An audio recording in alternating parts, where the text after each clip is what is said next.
So the big focus this week was, after the last scrimmage, was, we made a lot of good plays, but we wanted to eliminate the bad plays. And most of the bad plays come from lack of focus, not focused on technique, not doing things exactly the right way, making mental errors, carrying the ball the right way, fundamental technique. And discipline will eliminate a lot of bad plays, whether it's, depth of a route, a read of a quarterback, whatever it is. Defensive player not having the right eye control, looking at the right thing. So the real emphasis in practice these last 2 days has been getting fundamentally better execution and trying to show the players that if they do this, that's the best chance that we have to have team success. So I think the response has been really pretty good. A-Day, the format for A-Day is going to be very similar to what it's been in the past. The first offense is on one team with the second defense. The first defense is on the other team with the second offense. So the ones play against the ones, the twos play against the twos. I've done this A-Day games, like 15 different ways. And you get mismatches in the game, it can ruin the game. So this is the best way that the good players play against the good players, the most experienced players play against the most experienced players. It's more challenging for them. It's better for us in terms of evaluation, and I think it's more game-like, which is really the ultimate goal out of, the A-Day. We want coaches, even though the coaching staff split up, we want to get bench organization for the game. We want players to go through what they go through in pregame, what they go through at halftime. So this is kind of an exhibition game type experience that we want to try to utilize the best we can. So it helps our team grow and develop. Obviously, we try to simplify things, so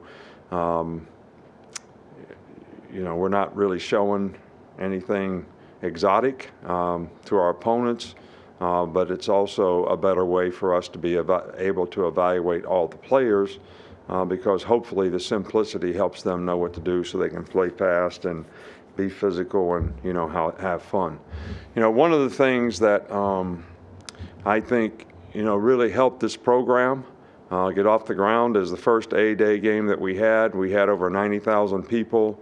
I think that sent a message to the whole nation, how committed we all were to having a first-class program, a program that you could be proud of, a program that would attract, character quality people who wanted to be great players so we could have a successful program. So, that would be a positive window for how people looked at the University of Alabama, because a lot of people look at the university through the athletic programs, and none greater probably than football. So for us to have a great crowd on Saturday, regardless of what the weather is, to support the players, to support the team, I think this sends a huge message of what our passion and our desire to and support that we have for having a great program. So I know it's a holiday weekend.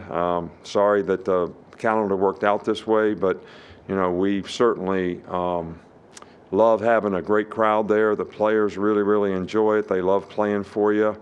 And I think it really shows, your support for them and the program. So we'd appreciate, y'all coming out for A-Day. I wanted to mention something that made me so proud last night that, Tua has a foundation. He had a luau last night.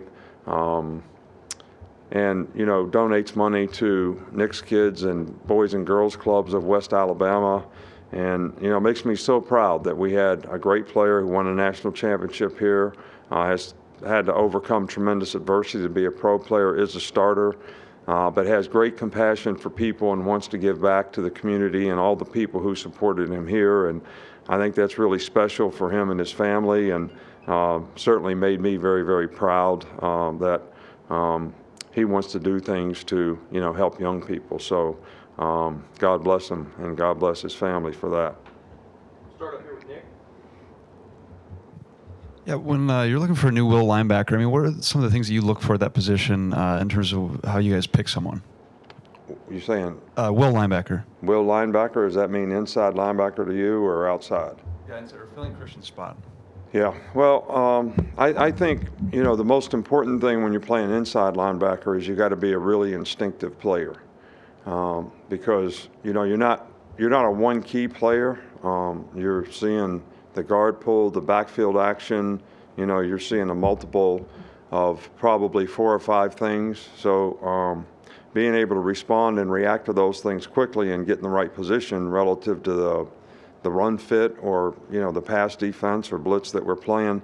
So I think, being instinctive is really, really important. And you got to be able to take on blocks. You got to be a good tackler, and you got to be able to play in space, which means you got to be a pretty good athlete to change direction. And when you do play pass defense, be able to make tackles in space. So I would think those are probably some of the critical factors that we always look for.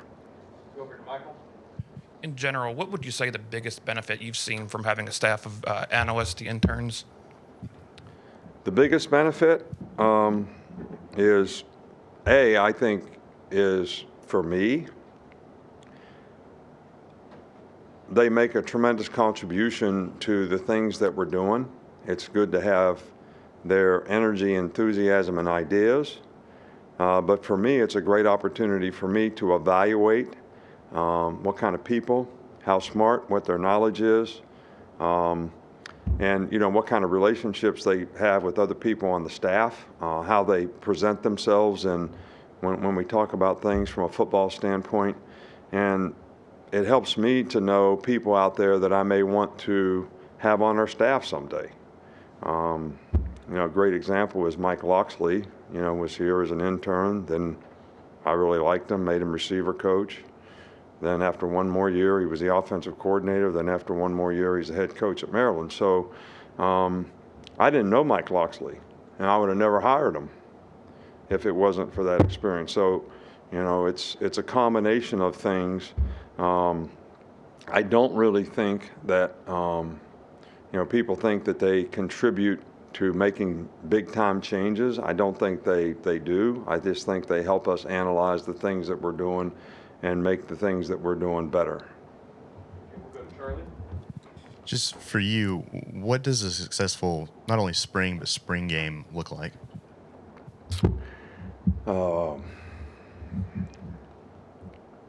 Look, I think, spring ball is a time where you're trying to develop your team. Obviously, we're going to have several guys that aren't going to play in the spring game, which could have a huge impact on, what kind of team we really have next year. But I think the biggest thing is to be able to see the experience and the growth of the players who are involved in the spring game.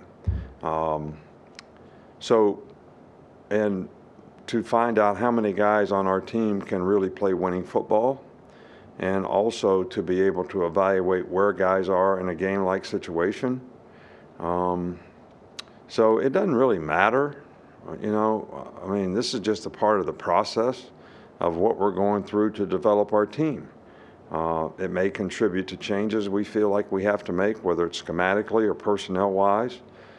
It may contribute to things that we want to do in the summer to strengthen an individual or an individual position, or give us an indication of where we may need to try to improve our personnel. So I think it's all of the above, but it's not, it's just the beginning. It's not the end point of where you are, or it's where you are and what you have to do to get where you want to go. Go to Chase. Coach, how has the kicking game looked this spring, and who are some guys that have gotten looks in the return game? I think we're much improved in the kicking game. I think we're much more competitive. I like the energy and enthusiasm that we've shown in the kicking game. We've really tried to develop a lot of players, in the kicking game. We haven't made any decisions about, JoJo did some punt return. Burton can do punt return. Kool-Aid can do punt return. So Jameer is a really good kickoff return guy. Aaron Anderson has been a really good returner. So, we got a lot of guys that we're working, but not really trying to make any final decisions right now as to who we think would be the best. We're just trying to develop, each one of them. With so much depth at the edge rusher position, how are you able to, maybe what are some things you can do to kind of like, I guess, like emphasize that? Is there certain ways that you can kind of get more players on the field? Yeah, but they got to fit a position. I think the depth helps. You can rotate players. We have a couple packages where we put all those guys in the game. So, the goal is to get the best players on the field the best way we can, but they all have to fit a role in a game as well. I know we've got Several on Zoom here, but we've only got time for one more. We're going to go to John Zener with the Associated Press. John, go ahead. Thank you. Coach, obviously they're honoring kind of Wilbur Jackson and John Mitchell and the integration of the program this weekend. What are your thoughts on those, on kind of celebrating those guys and celebrating that, and maybe educating your players a little bit, those guys? Well, I think that, last year we went through this with our players and showed them the video of, what those guys meant to creating a lot of opportunities for all minorities at this institution and many, many others. And some of the things that they had to go through. But look at the opportunities that both of those fine men, and I coached with John Mitchell at the Cleveland Browns, so I know him really, really well. He's a great human being and a great man, so is Wilbur. But, these guys were people who did something that nobody else was really willing to do, that created, so many opportunities and changed lives of so many people, and changed the mindset of a lot of other people, and was a big step in, desegregating the South. And I think, Coach Bryant should be commended for what he did to make that happen, and the leadership that he showed in trying to, help those guys deal with the obstacles that they had to overcome, I'm sure, to be able to do that. And they did it in a first-class way and in fine fashion. And God bless them and God love them, because what they did has created so many opportunities for so many people. I don't even think you can calibrate the importance of what they did.